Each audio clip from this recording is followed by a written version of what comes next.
मेरे पूर्ण नारेश्वर के रूप को आपने संसार में गोपेश्वर का नाम दिया था नारायण। अब आपके इस राधेश्वर रूप को नाम देने का पुण्य मुझे प्राप्त होगा। गोपी के रूप में हैं आप और झलक है राधा देवी की। संसार आपके इस रूप को गोपा देवी के नाम से जानेगा, गोपा देवी के नाम से जानेगा, गोपा देवी के नाम से जानेगा।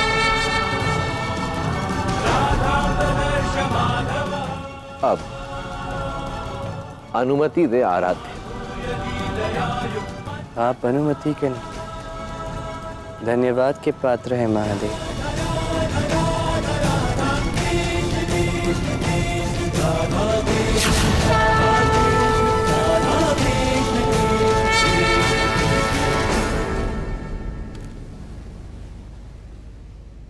वाह कान्हा, बड़े सुंदर लग रही हो। चलिए देव, अब आपकी बारी है।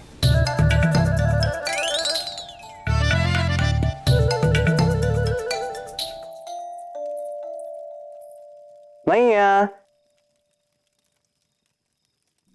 कान्हा,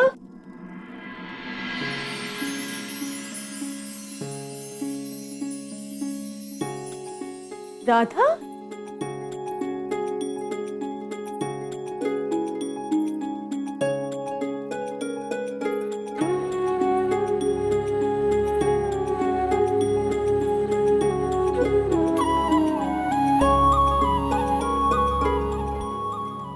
तुम कौन हो और मेरे कान्हा को देखा है कहीं?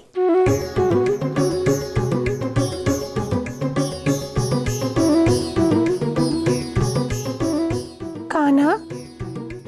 कौन कान्हा? कहीं आप उसकी बात तो नहीं कर रही जो मोरपंख लगाता है? हाँ, वो ही। पर देखो ना कितना नटखट है। पहले अपनी मैया को पुकारता है और फिर लुप्त हो जाता है, सब मुझे सताने के लिए। मैंने उसे देखा, वो कदाचित उस ओर गया है।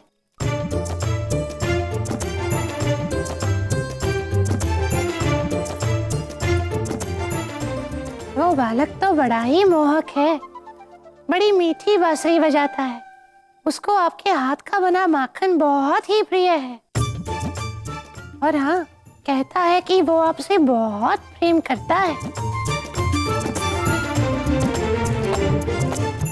किंतु तुम ये सब कैसे जानती हो? तुम्हें तो वृंदावन में कभी नहीं देखा और ना ही कान्हा ने कभी तुम्हारे बारे में बात की, फिर कैसे जानती हो ये सब? ऐसे कैसे? मैं तो कब से कहते आ रहा हूँ कि मुझे आपके हाथों द्वारा बनाया गया माखन बहुत प्रिय है।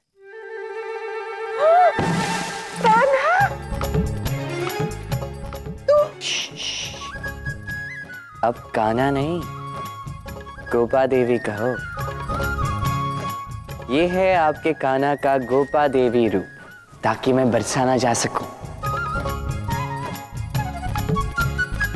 नहीं नहीं, तू बरसाना नहीं जाएगा। किसी ने तुझे पहचान लिया तो? मेरी मैया जो आंख बंद करके मुझे पहचान लेती है, वही मुझे पहचान नहीं पाई, तो भला कोई और कैसे पहचान लेगा? कह तो तू उचित रहा है, किंतु कान्हा, ऐसे समय में मैं तुझे वहां नहीं भेज सकती, और वो भी अकेले। आपको किसने कहा कि मैं अकेला जा रहा हूँ? मेरे साथ बलदेवी भी तो है। बलदेवी? बलदेवी, तनिक आना।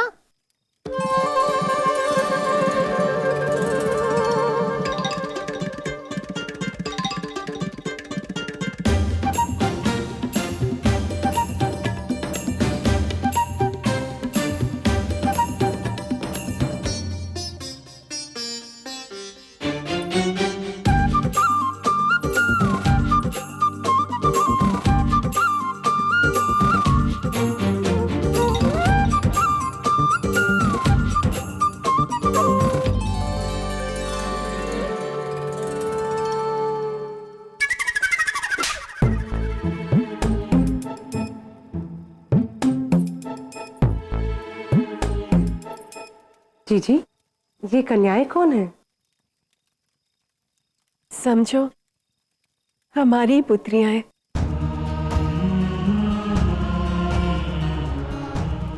प्रसन्न रहो।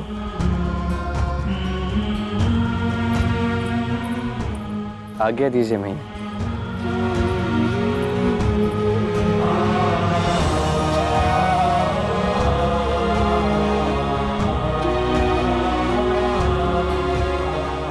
चलो, मेरा परिश्रम ना सही, महादेव का कर्म तो सार्थक हुआ। कर्म से याद आया,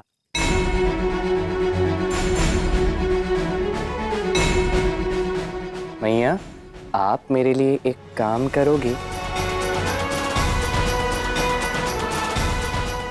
अपनी गोपा देवी के लिए कुछ भी करूंगी।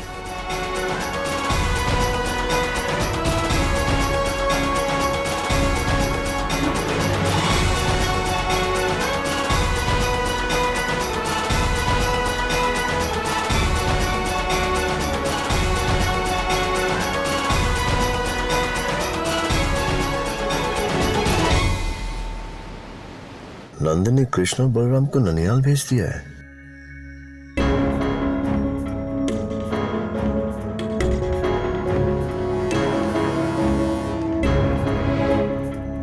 मैं ये विवाह नहीं होने दूंगा राधा।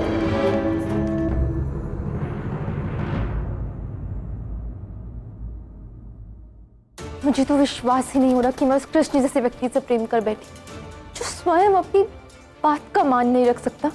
भला मेरे प्रेम का मान क्या रखता? हे प्रभु, न जाने कौन सी भारी भूल करने चली थी। वो कृष्ण केवल घृणा का पात्र है, प्रेम का नहीं। ये मैं क्या कर रही हूँ? फिर से उसके विषय में सोच रही हूँ। हे नारायण,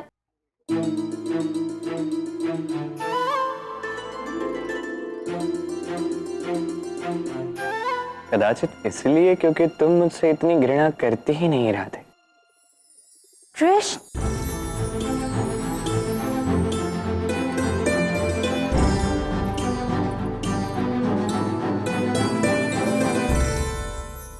प्रतीत होता है उसके छल के कारण मैं अपना मानसिक संतुलन खो बैठी हूं। अब उसकी वाणी सुनाई देने लगी मुझे। हो क्या गया मुझे?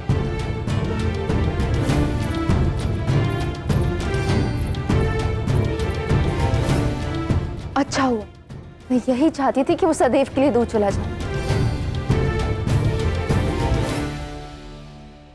किंतु क्या तुम्हें पूर्ण विश्वास है कि तुम उसे जाने देना चाहती हो राधा? क्योंकि कदाचित उसके पश्चात तुम उसे कभी देख नहीं पाओगे, कभी नहीं। हाँ हाँ, नहीं देखना चाहती मैं उसका मुख।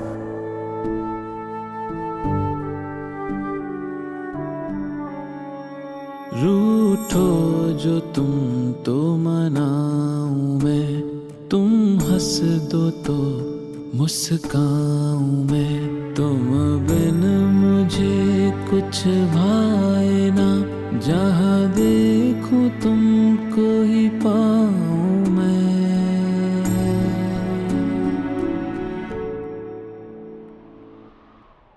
उचित, अब यही होगा। हाँ, यही चाहिए मुझे। मुझे यहाँ अकेले नहीं रहना चाहिए। पता नहीं क्या कहे जा रही हूँ, क्या क्या सुने जा रही हूँ।